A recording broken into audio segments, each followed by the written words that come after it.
বুটের ডাল দিয়ে আলু দিয়ে আর গরুর মাংস দিয়ে রান্না করব। তার জন্য হচ্ছে আদা রসুন একসঙ্গে পেস্ট করা দিয়ে দিলাম, আর সব পদের মশলা দিয়ে দিলাম। এবার জিরা আর ধনিয়া বাটা দিয়ে দেব।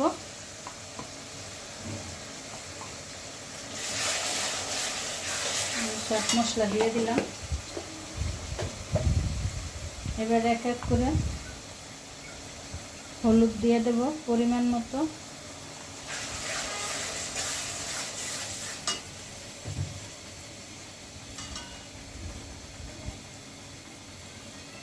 মরিচ গুঁড়ো দিয়ে দেব পরিমাণ মতো,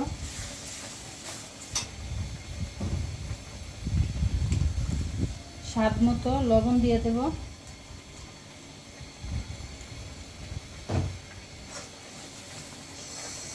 এবার ভালো করে মশলাটা আমি কষিয়ে নেব।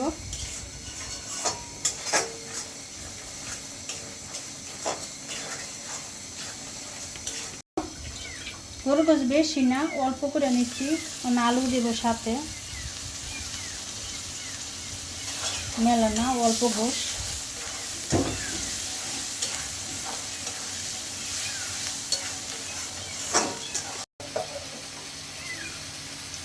এবার হচ্ছে একটু পানি দেব, দিয়ে আমি একটু কষিয়ে নেব মশলাটা। কষিয়ে গোশটা একসঙ্গে, মশলা আর গোশ একসঙ্গে কষিয়ে নেব। গরুর মাংস তো সেদ্ধ হইতে দেরি হয় তার সাথে, এই জন্য আমি একসঙ্গে কষিয়ে নেব। এই যে এবার ঢাকা চাপা দেব। এই যে গরুর মাংসটা কষিয়ে নিলাম।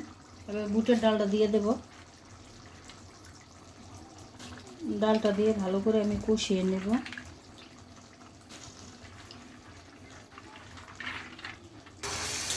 এই যে ভালো করে একটু কষিয়ে নেব।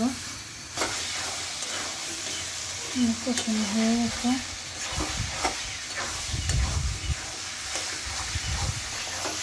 আর গোশ দিয়ে বুটের ডাল ভালো করে কষিয়ে নিলাম। এবার একটু পানি দিয়ে সেদ্ধ করে নেব ডালটা।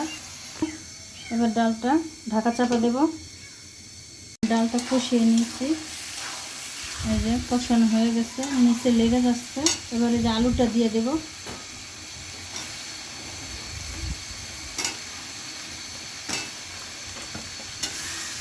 আলুটা একটু বেশি দেব। পানিটা হচ্ছে দিয়ে দেব। এবার ঢাকা চাপা দেব। এই যে হয়ে গেছে আমার তরকারিটা। জিরা গুঁড়ো দিয়ে নামিয়ে ফেলবো।